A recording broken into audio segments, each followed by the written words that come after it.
How to check someone's recent following on Instagram.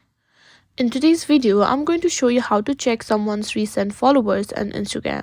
It's a simple process and I'll guide you through it step by step, so let's get started. First things first, unlock your phone and open the Instagram app and make sure you're logged into your account.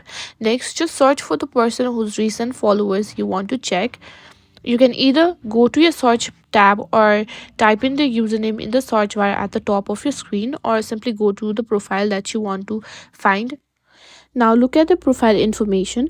You'll see the followers and following count right above, and from there you want to find the following recent following. Simply tap on it, tap on following list.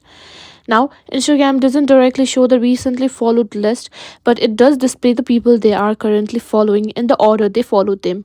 Typically, the most recent accounts are shown at the top of the list, and you'll see a mix of people they're following and those who have been recently added.